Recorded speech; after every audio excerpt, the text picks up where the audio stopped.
Hi friends, welcome to our channel. ఈరోజు మనం 2024లో Korean లాంగ్వేజ్లో రిలీజ్ అయినటువంటి ఒక మంచి హర్రర్ మిస్టరీ థ్రిల్లర్ మూవీ స్టోరీని డిస్కస్ చేద్దాం. అదే ఎక్సూమా. మూవీ మాత్రం చాలా బాగుంటుంది, సో చివరి వరకు స్కిప్ చేయకుండా చూడండి. Now let's start our video.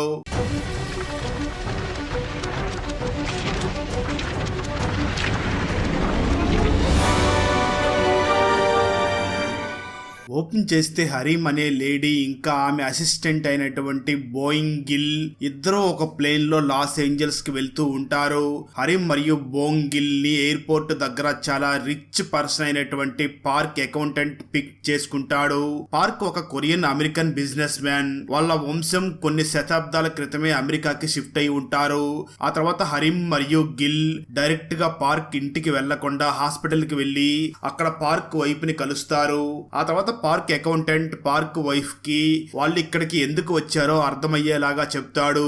నిజానికి పార్క్ వైఫ్ కి ఈ రిచువల్స్ అన్నా దెయ్యాల్ని వదిలించడం అన్నా అస్సలు నమ్మకం ఉండదు. కానీ ఇప్పుడు వాళ్ళ పరిస్థితి ఎలా ఉంది అంటే వీటన్నిటినీ కూడా నమ్మాల్సి వస్తూ ఉంటుంది. అందుకే వాళ్ళు హరీం మరియు గిల్ హెల్ప్ ఖచ్చితంగా తీసుకోవాల్సిన సిచ్యువేషన్ లో ఉంటారు. ఆ తర్వాత హరీం మరియు గిల్ ఇద్దరు కూడా రిచువల్స్ చేస్తూ ఉంటారు. ఆ తర్వాత హరీం పార్క్ కొడుకుని చెక్ చేస్తుంది. నిజానికి park new Born baby bye ఒక మిస్టీరియస్ వ్యాధితో బాధపడుతూ ఉంటాడు. కానీ దానికి ఎంత ట్రీట్మెంట్ చేయించినా అది మాత్రం అసలు నయం అవ్వదు. అందువల్లనే పార్క్ హరీం ని అక్కడికి పిలిపించి ఉంటాడు. దాంతో హరీం ఆ తర్వాత పార్క్ కొడుకుని చెక్ చేస్తుంది. ఆ చిన్న బేబీలో పార్క్ ఫ్యామిలీకి సంబంధించిన పార్క్ ఫాదర్ మరియు పార్క్ గ్రాండ్ ఫాదర్ సెన్సెస్ ఉంటాయి. కానీ పార్క్ ఫాదర్ నిజానికి ప్యారలైజ్ అయి ఉంటాడు. అయితే పార్క్ గ్రాండ్ ఫాదర్ మాత్రం చనిపోయి ఇప్పటికే దాదాపు 100 సంవత్సరాల పైనే అయ్యి ఉంటుంది. అదేవిధంగా పార్క్ గ్రాండ్ ఫాదర్ సమాధి కూడా కొరియాలో ఉంటుంది. ఆ తర్వాత హరీం పార్క్ ఇంటికి వెళ్లి తన గురించి కొన్ని వివరాలని చెప్తుంది. షేమర్స్ ఎవరో, ఏం చేస్తారో దాని గురించి చెప్తుంది. అలాగే ఈవిల్ కి సంబంధించిన విషయాల్ని ఎలా డీల్ చేస్తారో కూడా చెప్తుంది. ఆ తర్వాత హరీం పార్క్ తో మాట్లాడుతుంది. అప్పుడు పార్క్ హరీం ని చూసి, మా ఇంట్లో మొదటి సంతానానికి ఇలాగే ఎప్పుడూ ప్రాబ్లమ్స్ వస్తాయి. మా అన్న కూడా మెంటల్ హాస్పిటల్లో తనను తాను చంపుకుని చనిపోయాడు. ఆ తర్వాత అతని వైఫ్ కి మిస్ క్యారేజ్ అయ్యింది. ఇప్పుడు నా కొడుకు పరిస్థితి కూడా దారుణంగా ఉంది. ఎలాగైనా సరే మీరే నా కొడుక్కి బాగు చెయ్యండి అని చెప్తాడు. అప్పుడు హరీం, కొరియాలో ఉన్న మీ గ్రాండ్ ఫాదర్ స్పిరిట్ మీ బాబుని మీ ఫ్యామిలీని ఇబ్బంది పెడుతుంది. అంతా మంచిగానే జరుగుతుంది, కానీ ఈ పని చేయడానికి కొంతమంది హెల్ప్ కూడా కావాలి అని చెప్తుంది. మరో పక్క కిమ్ అనే వ్యక్తి ఫినరల్ హోమ్ ఓనర్ అయినటువంటి యంగ్ అనే వ్యక్తితో కలిసి ఒక గ్రేవ్ ని తవ్వుతూ ఉంటాడు. కిమ్ ఫాంగ్ సూయి అనే పని చేస్తూ ఉంటాడు. అంటే దాని అర్థం ఎనర్జీని బ్యాలెన్స్ లోకి తీసుకురావడం. ఆ తర్వాత కిమ్ మనిషి మట్టితో కలిసి ఉంటాడు. మట్టి నుంచి వచ్చిన ఫుడ్ ని తింటాడు.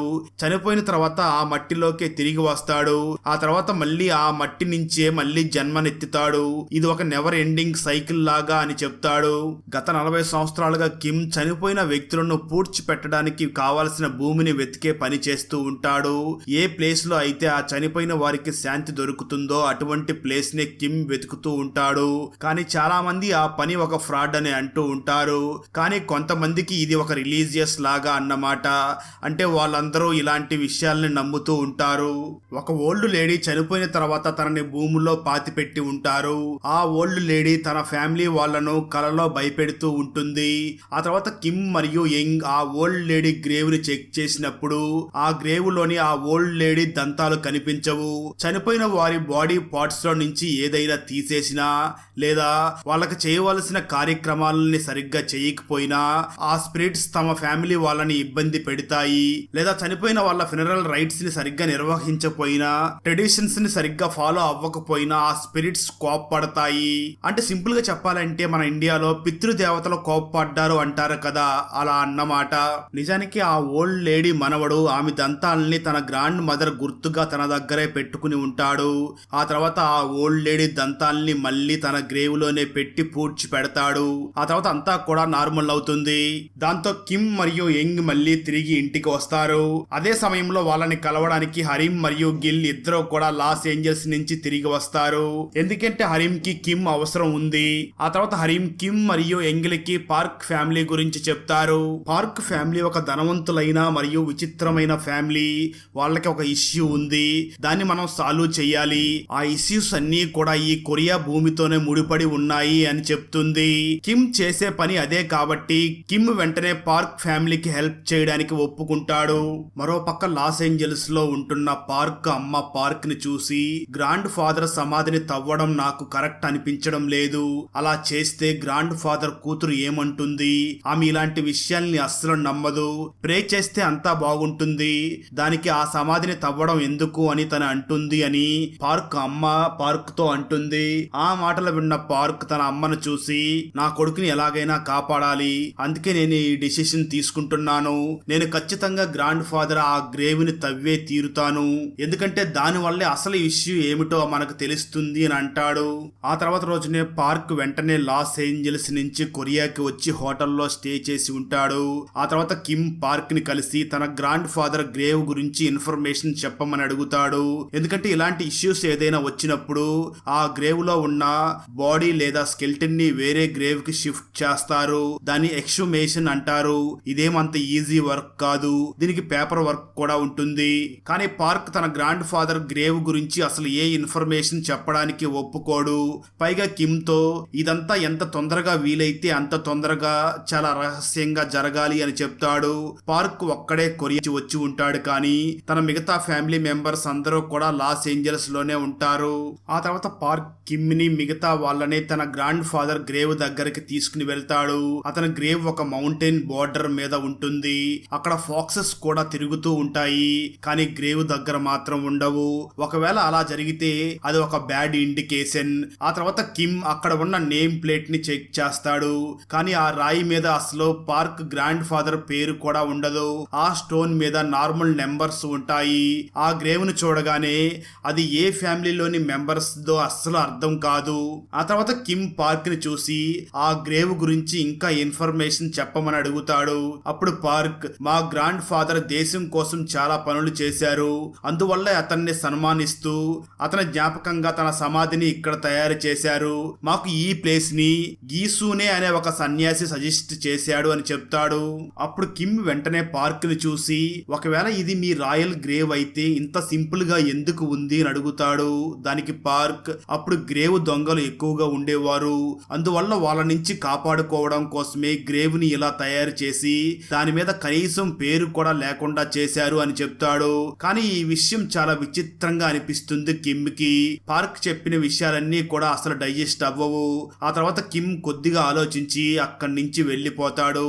అప్పుడు హరిమ్ మరియు గిల్ వెంటనే కిమ్ ని కలిసి అసలేమయ్యింది అని అడుగుతారు. అప్పుడు కిమ్, ఆ ప్లేస్ సరిగ్గా లేదు, అక్కడ గ్రేవ్ ఉండవలసింది ప్లేస్ కాదు, ఎందుకంటే ఆ ప్లేస్ లో ఈవిల్ ఉందని నేను సెన్స్ చేయగలుగుతున్నాను.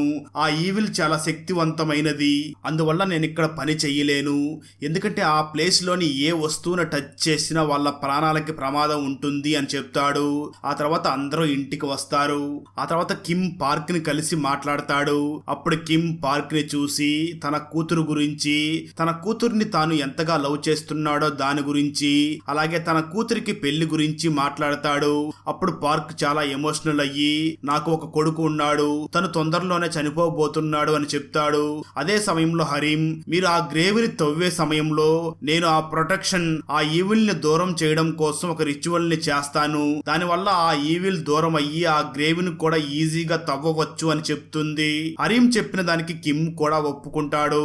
అంటే అక్కడ ఇప్పుడు షేమన్సే కాదు, ఫాంగ్ సుయి ఎక్స్పర్ట్స్ కూడా అవసరం ఉంటుంది. ఆ తర్వాత రోజు అంటే ఆ గ్రేవ్ ని తవ్వే రోజు పార్క్ గ్రాండ్ ఫాదర్ కూతురు అంటే పార్క్ అత్త కూడా వస్తుంది, అందువల్ల ఆమె పర్మిషన్ కూడా అవసరం ఉంటుంది. ఆ తర్వాత హరిమ్ తాను రిచువల్ చేసే సామాన్లను తీసుకుని వస్తుంది, అంటే ఒక 5 పిగ్ బాడీస్ ని తీసుకుని వస్తుంది. ఆ తర్వాత హరిమ్ ఆ గ్రేవ్ దగ్గరికి వెళ్ళి అక్కడ తవ్వి 5 మంది వ్యక్తులను ప్రొటెక్ట్ చేస్తూ రిచువల్ స్టార్ట్ చేస్తుంది. అంటే ఆ 5 పిగ్స్ కూడా అక్కడ వర్క్ చేస్తున్న 5 మంది మనుషుల కోసమే తీసుకుని వచ్చి ఉంటుంది. ఆ రిచువల్ చాలా భయంకరంగానే ఉంటుంది. ఆ తర్వాత చాలా కష్టం మీద చాలా అడ్డంకల్ని ఎదుర్కొని ఆ రిచువల్ ని కూడా పూర్తి చేస్తారు. ఫైనల్ గా ఆ గ్రేవ్ ని తవ్వడం పూర్తి పూర్తవుతుంది. కానీ అందులో ఉన్న సమాధి మీద ఏముందో అర్థం కాదు. ఫైనల్ గా ఇప్పుడు ఎగ్జామినేషన్ చేయడమే మిగిలి ఉంటుంది. అంటే తవ్విన ఆ స్కెల్టన్ ని బయటికి తీసి దాన్ని కాల్ చేయాల్సి ఉంటుంది. ఎందుకంటే ఇప్పటి వరకు బాడీ పూడ్చబడి ఉంది కాబట్టి ఆత్మ ఆ స్కెల్టన్ కి జోడించబడి ఉంటుంది. స్కెల్టన్ కాలిపోతే ఆత్మ కూడా వెళ్ళిపోతుంది. అంటే ఆత్మకి ముక్తి లభిస్తుంది. అప్పుడే ఒక వర్కర్ కి ఆ సమాధిని తవ్విన తర్వాత మనిషి తల ఉన్న ఒక స్నేక్ కనబడుతుంది. ఆ వర్కర్ వెంటనే ఆ స్నేక్ ని చితకబాదినప్పుడు ఆ స్నేక్ మనిషిలాగా అరుస్తుంది. నిజానికి అది ఒక బ్యాడ్ ఇండికేషన్. అప్పుడే సడన్ గా వాతావరణం చేంజ్ అయ్యి ఆకాశం అంతా కూడా నల్లగా మారిపోతుంది.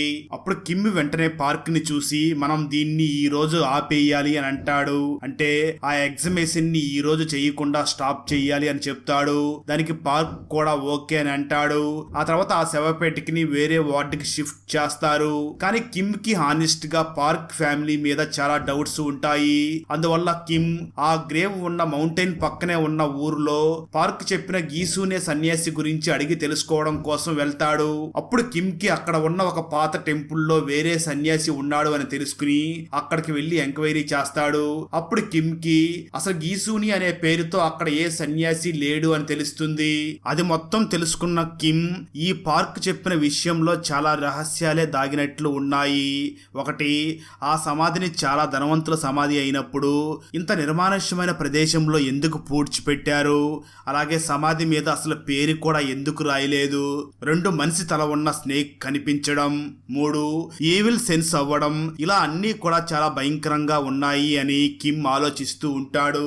మరోపక్క ఆ శవపేటికలో చాలా ఖజానా ఉంది అని ఒక వార్డ్ పర్సన్ కి తెలిసి ఆ ఖజానాని ఎలాగైనా సొంతం చేసుకోవాలి అనే ఆశతో ఆ వ్యక్తి వెంటనే వెళ్లి ఆ శవపేటికని ఓపెన్ చేస్తాడు.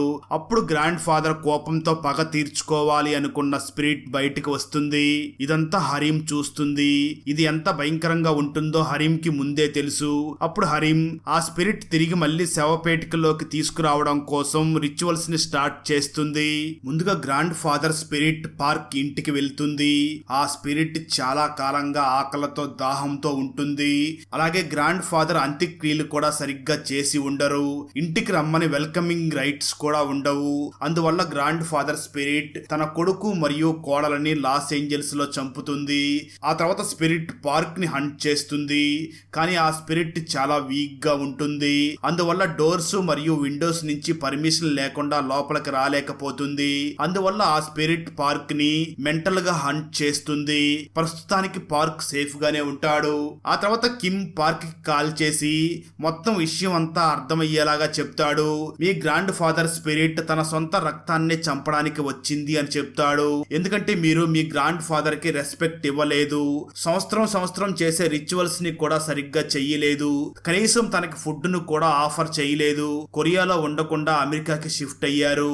అందువల్ల మీ గ్రాండ్ ఫాదర్ స్పిరిట్ కోపంతో ప్రతీకార జ్వాలతో రగిలిపోతుంది. మీ గ్రాండ్ ఫాదర్ గ్రేవ్ యార్డ్ ని అన్నోటిస్డ్ గా అలాగే వదిలిపెట్టారు. కనీసం ఆ గ్రేవ్ మీద పేరు కూడా రాయలేదు అని కోపంగా ఉంది. అది ఎక్కడికైనా రాని, నేను నిన్ను కాపాడడానికి వస్తున్నాను అని కిమ్ పార్క్ కి కాల్ చేసి చెప్తాడు. ఆ తర్వాత park grand father spirit Kim park దగ్గరకి రాకుండా ఉండడం కోసం చాలా ట్రై చేస్తుంది. కానీ అతి కష్టం మీద కిమ్ పార్క్ ఇంటికి వచ్చి అక్కడ హౌస్ కీపింగ్ స్టాఫ్ సహాయంతో డోర్ ను ఓపెన్ చేసుకుని పార్క్ రూమ్ లోకి వస్తాడు. అయితే అప్పటికే గ్రాండ్ ఫాదర్ స్పిరిట్ పార్క్ బాడీలోకి వెళ్లి ఉంటుంది. అంటే పార్క్ కి దెయ్యం పట్టి ఉంటుంది. అప్పుడే మనకి ఆ పార్క్ ఫ్యామిలీ ధనవంతులు ఎలా అయ్యారో ఆ సీక్రెట్ రివీల్ అవుతుంది. నిజానికి కొరియన్ మరియు జపనీస్ మధ్య వార్ జరిగినప్పుడు పార్క్ గ్రాండ్ ఫాదర్ అలాగే అతని పూర్వీకులు తమ కొరియన్ దేశాన్ని మోసం చేసి ఉంటారు. మనీ మరియు పవర్ కోసం జపనీస్ కి సపోర్ట్ చేసి ఉంటారు. అందువల్లనే పార్క్ ఫ్యామిలీ అంత ధనవంతులు అయి ఉంటారు. అయితే ఎవరి వల్ల ఇంత ధనవంతులు అయ్యారో అతని డెత్ తర్వాత చేయవలసిన రిచువల్స్ ని చేయకుండా అతనికి కనీసం ఇవ్వాల్సిన రెస్పెక్ట్ ని కూడా ఇవ్వకుండా ఉన్నందుకు గ్రాండ్ ఫాదర్ స్పిరిట్ పార్క్ ని చంపేస్తుంది. కానీ చనిపోయే ముందు పార్క్ మాట్లాడుతూ ఒక ఫాక్స్ పులి నడుముని చీల్చి చంపేసింది అని ఒక విచిత్రంగా మాట్లాడతాడు. కానీ పార్క్ మాటలు కిమ్మికి అసలేమీ అర్థం కావు. పార్క్ ఎందుకు ఇలా మాట్లాడాడు అని అనుకుంటాడు. మరో పక్క హరీం రిచువల్స్ చేస్తూ ఉండగా గ్రాండ్ ఫాదర్ స్పిరిట్ గిల్ బాడీలోకి ఆవహిస్తుంది. ఆ స్పిరిట్ చాలా పవర్ఫుల్ స్పిరిట్ అయినందువల్ల అక్కడి నుంచి ఆ స్పిరిట్ డైరెక్ట్ గా అతని మనవడి దగ్గరికి వెళ్తుంది. ఆ స్పిరిట్ ఒక్కొక్కరిని కిల్లింగ్ చేసిన తర్వాత ఆ స్పిరిట్ కి తన బాడీ మళ్ళీ తిరిగి వస్తూ ఉంటుంది. ఆ తర్వాత కిమ్, హరిమ్ మరియు ఎంగిల్ కి ఆ గ్రాండ్ ఫాదర్ బాడీని క్రిమేషన్ చేస్తేనే ఆ స్పిరిట్ కి దాని శాపం నుంచి విముక్తి కలుగుతుంది. ఆ స్పిరిట్ స్కెల్టన్ ని కాల్ చేసినప్పుడే ఈ పార్క్ ఫ్యామిలీకి కూడా విముక్తి కలుగుతుంది. అయితే అలా చెయ్యాలి అంటే దానికి ఆ గ్రాండ్ ఫాదర్ డాటర్ పర్మిషన్ కావాల్సి ఉంటుంది అని కిమ్, హరిమ్ మరియు ఎంగిల్ అనుకుంటారు. ఆ తర్వాత కిమ్ వెంటనే ఆ గ్రాండ్ ఫాదర్ డాటర్ ని కలిసి తనకు జరిగిందంతా చెప్పి మనం ఎలాగైనా ఆ చిన్న పిల్లవాడిని కాపాడాలి, ఇందులో ఆ బేబీ తప్పు ఏమీ లేదు అని రిక్వెస్ట్ చేస్తాడు. దానికి ఆమె కూడా ఒప్పుకుంటుంది. ఆ తర్వాత ఆ గ్రాండ్ ఫాదర్ శవపేటికని కాల్ చేస్తారు. దానివల్ల ఆ గ్రాండ్ ఫాదర్ స్పిరిట్ కూడా నశిస్తుంది. అప్పుడు అందరూ ఆ రోజు రాత్రి ప్రశాంతంగా ఊపిరి పీల్చుకుంటారు. కానీ ట్విస్ట్ ఏమిటి అంటే ఆ స్పిరిట్ తనంతట తాను అలా చెయ్యలేదు, ఎవరో చెప్పడం వల్ల అలా చేసింది. అంటే అసలైన కథ ఇప్పుడు స్టార్ట్ అవుతుంది. ఆ తర్వాత కొన్ని రోజులకి కిమ్ కి పార్క్ గ్రాండ్ ఫాదర్ గ్రేవ్ ని డిగ్ చేయడానికి వచ్చిన ఆ వర్కర్ కి స్నేక్ కనిపించింది కదా. ఆ వర్కర్ గురించి తెలిసి అతని దగ్గరికి వెళ్తాడు.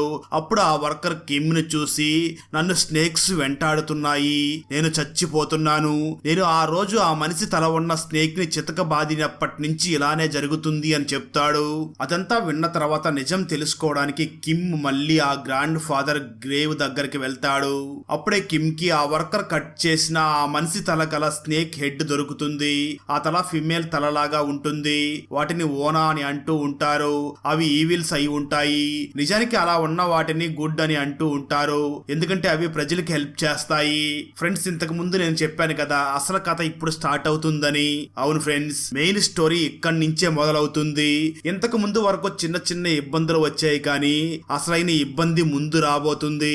ఆ తర్వాత కిమ్ ఆ గ్రేవ్ ని ఇంకా తవ్వుతాడు. అప్పుడు కిమ్ కి నిలబడి ఉన్న ఒక శవపేటిక కనిపిస్తుంది.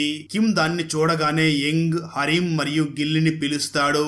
ఆ ముగ్గురు కూడా అక్కడికి వచ్చి నిలబడి ఉన్న ఆ 7 అడుగుల కంటే పెద్దదిగా ఉన్న ఆ పెద్ద శవపేటికని బయటికి తీస్తారు. దాన్ని బయట నుంచి సీల్ చేసి ఉంటారు. అప్పుడు వాళ్ళకి ఈ శవపేటికని ఎందుకు గ్రాండ్ ఫాదర్ గ్రేవ్ కింద వర్టికల్ గా నిలబెట్టారో అసలు అర్థం కాదు. అయినా అందులో ఏముంది, ఇదంతా చాలా పెద్ద మిస్టరీగా ఉంటుంది. ఆ తర్వాత ఇంతకు ముందు కిమ్ కలిసిన వ్యక్తి దగ్గరికి కిమ్, యంగ్, హరిమ్ మరియు గిల్ వెళ్తారు. ఆ తర్వాత అందరూ ఆ వ్యక్తిని చూసి ఈ రోజు రాత్రి అంతా ఈ శవపేటికని మీ దగ్గరే పెట్టుకోండి అని రిక్వెస్ట్ చేస్తారు. దానికి ఆ వ్యక్తి కూడా ఒప్పుకుంటాడు.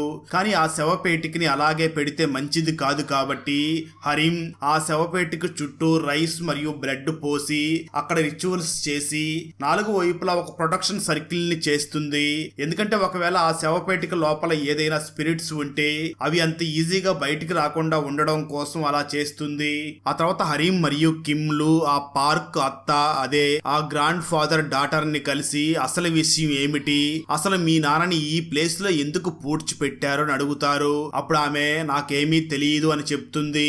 దానికి కిమ్, మీ నాన్న కొరియాకి ద్రోహం చేశారు, జపనీస్ సైడ్ నిలబడ్డారు కదా, అందువల్ల మీ నాన్నకి శిక్షను విధించారా, అందుకే ఇక్కడ పూడ్చిపెట్టారా అని అడుగుతాడు. ఆ మాటలు విన్న ఆమె మాత్రం అలా అసలు జరిగే ఛాన్సే లేదు, ఎందుకంటే గీసూన్ అసలు కొరియానే కాదు, అతను జపనీస్, మరి అతను తన మనసులో ఇటువంటి ప్లేస్ లో ఎందుకు పూడ్చిపెట్టాడో నాకు కూడా తెలియదు అని చెప్తుంది. దానికి కిమ్ ఆ సమాధి రాయి మీద ఉన్న నెంబర్స్ నిజానికి కోఆర్డినేట్స్ అని చెప్తాడు. కానీ ఆ గ్రాండ్ ఫాదర్ కూతురికి వాటన్నిటి మీద అస్సలు ఐడియా ఉండదు. వాళ్ళకి కేవలం మనీ మాత్రమే కావాలి తప్ప అతను ఏం చేస్తున్నాడో వాటి గురించి మాత్రం వాళ్ళకి ఏం సంబంధం లేదు. ఇప్పుడు ఈ స్టోరీలో చాలా క్వశ్చన్సే ఉంటాయి, కానీ ఆన్సర్స్ మాత్రం అస్సలు చాలా దూరంలో ఉంటాయి. ఆ తర్వాత రాత్రి అయ్యాక అందరూ పడుకుంటారు. కానీ ఆ శవపేటిక తన ఇంట్లో ఉంచుకున్న ఆ వ్యక్తి, అదే ఆ ఓల్డ్ మ్యాన్ కి బయట నుంచి శబ్దాలు వినిపిస్తాయి. అవి ఏం శబ్దాలా అని చెక్ చేయడానికి వెళ్తాడు. కానీ కొంచెం సేపటి తర్వాత గిల్ నిద్ర లేచి చూడగా ఆ ఓల్డ్ మ్యాన్ గాయపడి గిల్ పైన గాలిలో నిలబడి ఉంటాడు. అసలేం జరుగుతుందో గిల్ కి ఏమీ అర్థం కాదు. దాంతో గిల్ భయపడి వెంటనే మంత్రాలు చదువుతాడు. ఆ తర్వాత వెంటనే ఆ ఓల్డ్ మ్యాన్ ని చెక్ చేయడానికి వెళ్తాడు. కానీ ఆ వ్యక్తి తన రూమ్ లో ఉండడు. అప్పుడే గిల్ కి ఒక 7 అడుగుల పెద్ద ఆకారం పిగ్స్ మరియు ఆ ఓల్డ్ మ్యాన్ ని తింటూ కనిపిస్తుంది. అదంతా చూసి భయపడిపోయిన గిల్ హరీం ని పిలుస్తాడు. అయితే సరిగ్గా అదే సమయంలో హరీం తన లేట్ గ్రాండ్ మా స్పిరిట్ నుంచి గైడెన్స్ ని అడుగుతూ ఉంటుంది. హరీం గ్రాండ్ మా వాళ్ళ జమానాలో ఒక పెద్ద సమాన్ అంటే ఈ భూతాల్ని దెయ్యాల్ని వదిలించే వ్యక్తి గురించి చెప్తుంది. అప్పుడే హరీం గిల్ పిలిచాడని వెళుతూ ఉండగా హరీం గ్రాండ్ మా హరీం చేతిని పట్టుకుని వెళ్ళకు అని చెప్తుంది.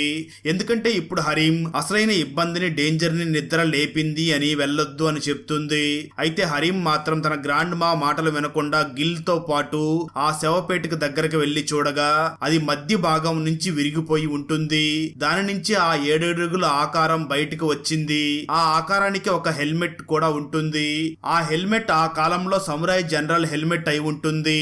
అంటే ఆ ఆకారం ఏదైతే ఉందో అది ఒక జపనీస్ జనరల్ స్పిరిట్ అని అర్థం అవుతుంది. గిల్ వెంటనే మిగతా వాళ్ళని పిలవడానికి వెళ్తాడు. అప్పుడు ఆ జనరల్ రూమ్ దగ్గరికి వచ్చి ఇక్కడ ఎవరైనా మనుషులు ఉన్నారా అని అడుగుతుంది. అప్పుడు హరీం దాన్ని చూసి భయపడిపోయి దాక్కుని ఒక ట్రీ స్పిరిట్ లాగా నాటకం ఆడుతూ నేను మనిషిని కాదు నీ సర్వెంట్ ని అని చెప్తుంది. దానికి ఆ జనరల్ మరి నా కోసం నీకు ఇష్టమైన ఫుడ్ ని తీసుకుని వచ్చావా అంటే మెలన్స్ కానీ స్వీట్ ఫిష్ కానీ తీసుకుని వచ్చావా అని అడుగుతాడు. దానికి హరీం దగ్గర అలాంటివేమీ లేవు కాబట్టి క్షమించమని అడుగుతుంది. కానీ అప్పటికే ఆ జనరల్ హరీం ను చూసి మనిషి అని కన్ఫర్మ్ చేసుకుంటాడు. ఆ తర్వాత ఆ జనరల్ స్పిరిట్ హరీం మీద దాడి చేస్తాడు. కానీ హరీం ని కాపాడడానికి గిల్ అక్కడికి వస్తాడు. ఆ తర్వాత గిల్ కత్తితో ఆ జనరల్ బాడీ లోపలికి పొడుస్తాడు. కానీ దాని వల్ల ఏం ఉపయోగం ఉండదు. అంటే దాని అర్థం ఆ జనరల్ చాలా భయంకరమైన డీమన్ లాగా తయారై ఉంటాడు. ఆ తర్వాత ఆ జనరల్ డీమన్ గిల్ కడుపుని చీల్చి ఒక సైడ్ కి విసిరేస్తాడు. ఆ తర్వాత ఆ జనరల్ డీమన్ హరీం వైపు వెళుతూ ఉంటాడు. సరిగ్గా అదే సమయంలో కిమ్ మరియు యంగ్ అక్కడికి వస్తారు. కానీ ఆ జనరల్ డీమన్ ని చూసి కిమ్ మరియు యంగ్ల పరిస్థితి కూడా పాడవుతుంది. ఎందుకంటే ఇప్పటి వరకు అలాంటి భయంకరమైన ఆత్మని కిమ్ మరియు యంగ్లు చూసి ఉండరు. ఆ తర్వాత ఆ జనరల్ డీమన్ ఆగకుండా హరీం ని చంపడానికి అతని వైపుగా వెళుతూ ఉంటాడు. సరిగ్గా అదే సమయంలో ఆ జనరల్ డీమన్ కి ఒక కోడి కూత వినిపిస్తుంది. అంటే దాని అర్థం వార్నింగ్ అవ్వబోతూ ఉంటుంది. ఆ సౌండ్ విన్న ఆ జనరల్ డీమన్ ఒక అగ్నిగోళం లాగా రౌండ్ గా మారి అక్కడి నుంచి వెళ్లిపోతుంది. అతను వెళ్లిపోయిన తర్వాత కిమ్ యంగ్ మరియు హరీంలకి కొన్ని విజన్స్ కనబడతాయి. అందులోనే స్టోరీ మొత్తం దాగి ఉంటుంది. అంటే అది డీమన్ ఎలిమినేట్ ఫైర్. అదే కాకుండా అతను ఆ సమాధికి జోడించబడి ఉన్నాడు. అందువల్ల రాత్రి యూస్ చేసే శక్తుల్లాగా మార్నింగ్ శక్తులని యూస్ చేయలేడు. ఆ తర్వాత గాయపడిన గిల్ ని హాస్పిటల్ కి తీసుకుని వెళ్తారు. గిల్ పరిస్థితి చాలా క్రిటికల్ గా ఉంటుంది. గిల్ ని అలా చూసిన హరీం కూడా చాలా బాధపడుతూ ఉంటుంది. ఎందుకంటే గిల్ ఎప్పుడూ కూడా హరీం తోనే ఉండి ఉంటాడు. అలాగే గిల్ హరీం ని చూసి నువ్వు నా పక్కన ఉండగా నాకేమీ అవ్వదు అని చెప్పి చాలా సార్లు అంటూ ఉంటాడు. అలాంటిది హరీం పక్కన ఉండగానే గిల్కి అలా అయ్యింది అని హరీం చాలా బాధపడుతూ ఉంటుంది. ఆ తర్వాత కిమ్ హరీం ని చూసి ఇదంతా నా వల్లే జరిగింది, నేనే మిమ్మల్ని ఇందులో ఇరికించాను, నన్ను క్షమించండి అని అడుగుతాడు. ఆ తర్వాత కిమ్ వెంటనే ఆ గ్రేవ్ దగ్గరికి వెళ్తాడు. ఎందుకంటే చాలా మంది అంటూ ఉంటారు కదా ఏది ఎక్కడి నుంచి స్టార్ట్ అవుతుందో అక్కడే ఎండ్ అవుతుంది అని. ఆ తర్వాత కిమ్ ముందుగా తనకి సమాధుల దొంగల గురించి చెప్పిన వ్యక్తి ఇంటికి వెళ్తాడు. అప్పుడే అక్కడ కిమ్ కి ఆ సమాధి దొంగలు వాడే సామాన్లు కూడా కనిపిస్తాయి. అలాగే కిమ్ కి వాళ్ళ గురించి కూడా తెలుస్తుంది. మరో పక్క హరీం గిల్ ని లేపుతుంది. అప్పటికే గిల్ ని ఒక ఆత్మ ఆవహించి ఉంటుంది. ఇప్పుడు గిల్ ఆ 7 అడుగుల పెద్ద ఆకారానికి సర్వెంట్ అయి ఉంటాడు. అంటే అదే ఆ జనరల్ డీమన్ కి సర్వెంట్ అయి ఉంటాడు. అసలు ఈ 7 అడుగులు పొడవగల మోన్స్టర్ ఎవరు, అతను దేన్ని కాపాడుతూ అక్కడ రక్షణగా ఉన్నాడో ఎవరికీ అర్థం కాదు. ఆ తర్వాత కిమ్ మళ్ళీ ఆ గ్రేవ్ ని ఇంకా లోతుగా తవ్వుతాడు. అప్పుడే తనకి ఆ 7 అడుగులు పొడవు గల ఆ మోన్స్టర్ నిద్రపోతూ కనిపిస్తాడు. ఇందాక మీకు చెప్పాను కదా ఆ జనరల్ డీమన్ రాత్రి ఎక్కడికి వెళ్ళినా కూడా తిరిగి ఆ కోఆర్డినేట్స్ ని ఫాలో అవుతూ ఆ గ్రేవ్ దగ్గరికి రావాల్సిందే. అన్నిటికంటే పెద్ద విషయం ఏమిటి అంటే ఆ డీమన్ ఓన్లీ రాత్రి మాత్రమే బయటికి వస్తాడు. తనకి రాత్రి మాత్రమే శక్తులు ఉంటాయి. సమాధి రాయి మీద ఉన్న ఆ కోఆర్డినేట్స్ అన్ని కూడా ఆ ప్లేస్ కి సంబంధించిన సంబంధించినవే. ఆ ప్లేస్ లో దేన్నో విలువైన దాన్ని పూడ్చిపెట్టి ఉంటారు. దాన్నే ఈ జనరల్ డీమన్ రక్షిస్తూ ఉంటాడు. కానీ మరి అక్కడ ఏం పూడ్చిపెట్టారో అది మాత్రం తెలియదు. ఫ్రెండ్స్, అసలు సీక్రెట్ ఇక్కడ రివీల్ అవుతుంది. పార్క్ తను చనిపోవడానికి ముందు నక్కని నడుమును చీల్చుకుంటూ చంపింది అని చెప్పాడు కదా. అంటే దాని అర్థం ఫాక్స్ అంటే గీసూనే. కొరియా మ్యాప్ ఉంటుంది కదా, అది టైగర్ లాగా కనిపిస్తుంది. అక్కడక్కడ కొన్ని ప్లేసుల్లో మెటల్ రాడ్స్ ని పడేసి ఉంటారు. ఆ మెటల్ రాడ్స్ ని కొరియాని నాశనం చేయడానికి వాడి ఉంటారు. ఆ మెటల్ రాడ్స్ నుంచి ఏ ఎనర్జీ వస్తుందో ఆ ఎనర్జీ కొరియా భూమి మీద పడి దాని బ్యాలెన్స్ కోల్పోతుంది. దాని వల్లనే South Korea, North Korea form అయ్యాయి. మీరు కాస్త ఇంట్రెస్ట్ గా చూస్తే గ్రాండ్ ఫాదర్ గ్రేవ్ కింద జనరల్ గ్రేవ్ ఉంది కదా, అది టీ షేప్ లో తయారు చేయబడి ఉంటుంది. అదే వర్టికల్ గా నిలబడి ఉంటుంది. అది చూడ్డానికి టీ షేప్ లోనే ఉంటుంది. అంటే ఇక్కడ టీ అర్థం ఏమిటి అంటే బ్యాక్ లో పొడవడం. నిజానికి కిమ్ కి సమాధుల్ని దొంగతనం చేసే వాళ్ళు చెప్పిన స్టోరీ ప్రకారం వాళ్ళు నిజానికి ఏ ఖజానాన్ని దొంగతనం చేయడం కోసం ఆ పని చేయడం లేదు. వాళ్ళు కేవలం కొరియాని నాశనం చేయడానికి కొరియా మ్యాప్ లో అక్కడక్కడ నాటి ఉన్న ఆ ఐరన్ రాడ్స్ ని రిమూవ్ చేస్తూ ఉంటారు. అలా చేయడం వల్ల వాళ్ళ కొరియా మళ్ళీ నార్మల్ పొజిషన్ లోకి వస్తుంది అని, వాళ్ళ కొరియాలో ఎక్కడెక్కడైతే ఆ ఐరన్ రాడ్స్ ని పాతి పెట్టారో వాటిని తీస్తూ ఉంటారు. కానీ వాళ్ళకి ఒక్క రాడ్ మాత్రం అస్సలు దొరకదు. ఎందుకంటే ఆ రాడ్ గ్రాండ్ ఫాదర్ గ్రేవ్ కింద పూడ్చిపెట్టబడి ఉంటుంది.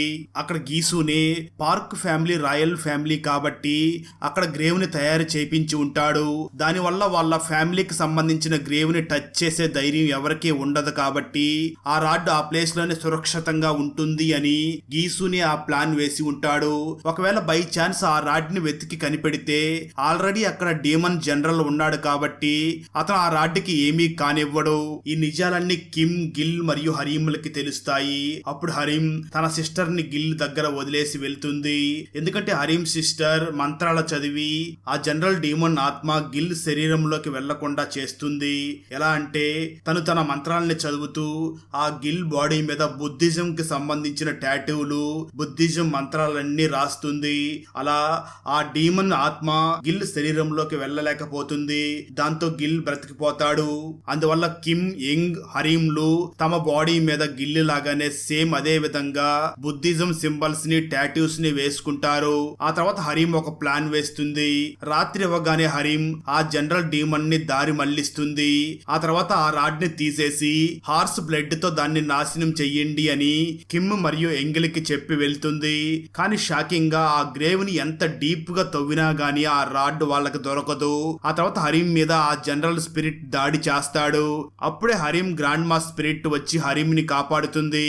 కానీ మీకు ఒక డౌట్ రావచ్చు, ఆ స్పిరిట్ ఎలా కాపాడగలుగుతుంది అని. నిజానికి నేటివ్ ప్లేస్ లో ఉన్న స్పిరిట్స్ కి రెస్పెక్ట్ ఇవ్వడం కోసం ఆ జనరల్ స్పిరిట్ హరీం ని ఏమీ చేయకుండా వదిలేస్తుంది. ఎందుకంటే జనరల్ డీమన్ కొరియా భూమి మీద ఉన్న ఒక ఫారెన్ స్పిరిట్. అలాగే హరీం గ్రాండ్ మా తను బ్రతికి ఉన్న సమయంలో తను ఒక పెద్ద సమాన్ గా ఉండి ఉంటుంది. అందువల్లనే జనరల్ తిరిగి వెళ్లిపోతాడు. ఆ తర్వాత జనరల్ డీమన్ తిరిగి మళ్ళీ గ్రేవ్ దగ్గరికి వచ్చి అక్కడ వర్క్ చేస్తున్న వారి మీద దాడి చేసి సగం చనిపోయేలాగా చేస్తాడు. అప్పుడే హరీం అక్కడికి వచ్చి కిమ్ ని కాపాడుతుంది. ఆ తర్వాత హరీం ఆ జనరల్ డీమన్ మీద బ్లడ్ ని పోస్తుంది. దానివల్ల జనరల్ కొద్దిగా నొప్పిగా ఫీల్ అవుతాడు, కానీ అతనికి అంతగా ఏమీ అవ్వదు. ఆ తర్వాత జనరల్ కిమ్ మరియు యంగ్ల కోసం వెతుకుతాడు. మరోపక్క గిల్ని జనరల్ తన ఆధీనంలోకి తెచ్చుకుని ఉంటాడు. ఏ టైంలో అయినా జనరల్ డీమన్ కి తన శరీరాన్ని అప్పగించే స్టేజ్ లో ఉంటాడు. అప్పుడే కిమ్ కి జనరల్ కి సంబంధించిన కొన్ని విజన్స్ కనిపిస్తాయి. నిజానికి గీసూనే ఫాక్స్ రూపంలో అక్కడ ఉంటాడు. ఫాక్స్ ఒక గ్రేవ్ ని చాలా ధ్యాసగా శ్రద్ధగా చూసుకుంటూ ఉంటుంది కదా, అది గీసూనే. అతను ఒక పవర్ఫుల్ షేమన్ స్పిరిట్. అతను నార్మల్ మనిషి కాదు. నిజానికి కొరియాని వేరు చేసే రాడ్స్, డెవలప్మెంట్ మరియు ఎనర్జీ రాడ్స్ అన్నిటినీ వెతకొచ్చు, కానీ ఒక్క రాడ్ నైనా హిడెన్ గా ఉంటే కొరియాని ఎప్పటికీ ఇలాగే తమ ఆధీనంలో ఉంచుకోవచ్చు. అందువల్ల గీసూనే ఒక ప్లాన్ వేస్తాడు. ఆ తర్వాత గీసూనే 10,000 మందిని చంపిన జనరల్ బాడీని తీసుకుని వచ్చి ఒక గోల్డ్ గోస్ట్ గా తయారు చేస్తాడు. అంటే అతని బాడీలో వేరు బాడీ పార్ట్స్ ని వేసి బాడీ లోపల ఒక దాన్ని అగ్నిలాగా వెలిగించి ఆ జనరల్ నెక్ లోపల స్టిచెస్ వేసి దాచేస్తాడు. దాని లోపల 10,000 మంది నెగటివ్ స్పిరిట్స్ ఉంటాయి. అవి చాలా నొప్పితో బాధపడి ఉంటాయి. ఆ తర్వాత జనరల్ బాడీని ఆ గ్రాండ్ ఫాదర్ గ్రేవ్ కింద దాచిపెడతాడు. అంటే ఆ ఫైనల్ రాడ్ ఎవరో కాదు, ఆ జనరల్ గోస్టే ఫైనల్ రాడ్.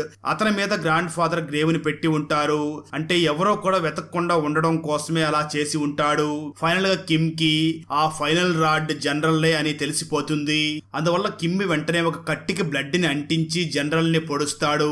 దాని వల్ల general ghost almost final rod నాశనం అవుతూ ఉంటుంది. అలాగే గిల్ కూడా ఆ జనరల్ కంట్రోల్ లో నుంచి బయటికి వస్తూ ఉంటాడు. అయితే నిజానికి ఆ మనిషి తల snake, water symbol, water, earth, fire కలిసి ఒక బ్యాలెన్స్ ని తయారు చేస్తాయి. కానీ అక్కడ సమాధిని తవ్వే వ్యక్తి ఆ పాముని చంపేయడం వల్ల బ్యాలెన్స్ తప్పుతుంది. ఆ తర్వాతనే ఆ జనరల్ లేచి ఉంటాడు. చివరికి అతి కష్టం మీద ఆ సమాధుల్ని తవ్వే వాళ్ళు, అలాగే కిమ్, హరీం, యంగ్ మరియు గిల్ కలిసి ఆ జనరల్ గోస్ట్ ని కూడా నాశనం చేస్తారు. ఆ తర్వాత కిమ్, యంగ్, హరీం అలాగే గిల్ కలిసి తమ పనులన్నీ ముగించుకుని కిమ్ కూతురి పెళ్లికి కూడా అటెండ్ అవుతారు. అక్కడతో ఈ మూవీ అయిపోతుంది. ఈ మూవీ స్టోరీని సింపుల్ గా చెప్పాలి అంటే, కొరియా మరియు జపాన్ ల వార్ టైంలో పార్క్ గ్రాండ్ ఫాదర్ జపనీస్ వాళ్ళకి సపోర్ట్ చేసి కొరియాని లోపల నుంచే నాశనం చేయాలి అని ట్రై చేసి ఉంటాడు. అందుకే పార్క్ ఫ్యామిలీ అంత ధనవంతులు మరియు పవర్ఫుల్ అయి ఉంటారు. ఆ తర్వాత జపనీస్ హైర్ అథారిటీస్ కి వార్ ఇంకా ఎక్కువ కాలం ఉండదు అని తెలిసాక వాళ్ళు కొరియాని లైఫ్ టైం నాశనం చేయడం కోసం ఆ రాడ్స్ ని యూస్ చేసి ఉంటారు. కానీ ఆ రాడ్స్ ని కొరియన్ దేశభక్తులు నాశనం చేస్తూ ఉంటారు. అప్పుడు గీసునే జనరల్ గోస్ట్ ని తయారు చేసి అందులో కటానాని ఫైనల్ రాడ్ లాగా వేసి ఆ జనరల్ గ్రేవ్ ని గ్రాండ్ ఫాదర్ గ్రేవ్ కింద పెట్టి ఉంటాడు. అది కూడా కరెక్ట్ గా వెర్టికల్ టీ షేప్ లో పెట్టి ఉంటాడు. అంటే జపనీస్ కొరియన్ స్పైన్ మీద స్టాబ్ చేసినట్లుగా పెట్టడం జరిగి ఉంటుంది. అందుకే నీకు మూవీలో పార్క్ చనిపోయేటప్పుడు ఒక నక్క వెన్నెముకని చీల్చుకుని చంపింది అని చెప్పడం జరుగుతుంది. అలాగే గ్రాండ్ ఫాదర్ చాలా ధనవంతుడు అయినందువల్ల అతని గ్రేవ్ ని ఎవరో టచ్ చేయలేరు కాబట్టి ఆ ఫైనల్ రాడ్ ని, ఆ రాడ్ కి కాపలాగా ఆ జనరల్ ని కూడా ఆ గ్రాండ్ ఫాదర్ గ్రేవ్ కిందనే పాతి పెట్టి ఉంటాడు. అయితే గ్రాండ్ ఫాదర్ తన ఫ్యామిలీని ఎందుకు పూర్తిగా అంతం చేశాడో అది చూద్దాం. గ్రాండ్ ఫాదర్ స్పిరిట్ ఆ జనరల్ స్పిరిట్ వల్ల భయపడి తన ఫ్యామిలీనే చంపేలాగా తయారవుతుంది. నిజానికి తన ఫ్యామిలీ తనకు రెస్పెక్ట్ ఇవ్వలేదు అన్న మాట వాస్తవమే, కానీ అంతకంటే ముఖ్యంగా ఆ రాడ్ బయటకు రాకుండా ఉండడం కోసం ఆ ఫ్యామిలీ మొత్తాన్ని చంపవలసి వచ్చి ఉంటుంది. ఆ మనిషి తల ఉన్న ఫిమేల్ స్నేక్స్ ఎలా తయారయ్యాయి అంటే, అది స్టార్టింగ్ లో ఒక నార్మల్ పాము లాగానే ఉంటుంది. వేడి నుంచి తట్టుకోవడానికి ఆ గ్రాండ్ ఫాదర్ గ్రేవ్ లోకి వెళ్ళాలి అనుకుంటుంది. కానీ ఆ వుడ్ చాలా స్ట్రాంగ్ గా ఉండడం వల్ల ఆ పాము జనరల్ గ్రేవ్ దగ్గరకు వెళ్తుంది. అందువల్ల నెగిటివ్ ఎనర్జీ వల్ల ఆ పాము ట్రాన్స్ఫార్మ్ అయ్యి మనిషి తల స్నేక్ లాగా తయారవుతుంది. అయితే అక్కడ సమాధిని తవ్వే వ్యక్తి దాన్ని చంపడంతో బ్యాలెన్స్ డిస్టర్బ్ అయ్యి ఆ జనరల్ తన సమాధి నుంచి నిద్రలేస్తాడు. అయితే కిమ్, హరీం వాళ్ళ గ్యాంగ్ ఇవన్నీ తెలుసుకుని కొరియాని నాశనం చేయడం కోసం జపనీస్ వాళ్ళు పెట్టిన ఆ ఫైనల్ రాడ్ ని కూడా తీసేస్తారు. ఫ్రెండ్స్, మీకు బాగానే అర్థమైంది అనుకుంటున్నాను. మూవీ మాత్రం కొరియాలో మంచిగా ఆడింది. మీకు ఎలా అనిపించిందో కామెంట్ చేయండి. అలాగే వీడియో నచ్చినట్లయితే లైక్ చేసి ఒక చిన్న కామెంట్ చేస్తే మాకు నెక్స్ట్ వీడియో చేయడానికి ఎంకరేజింగ్ గా ఉంటుంది. అలాగే ఛానల్ ని సబ్స్క్రైబ్ చేసి పక్కనే ఉన్న బెల్ ఐకాన్ ని క్లిక్ చేసి సపోర్ట్ చేయండి. Thanks for watching. జై హింద్.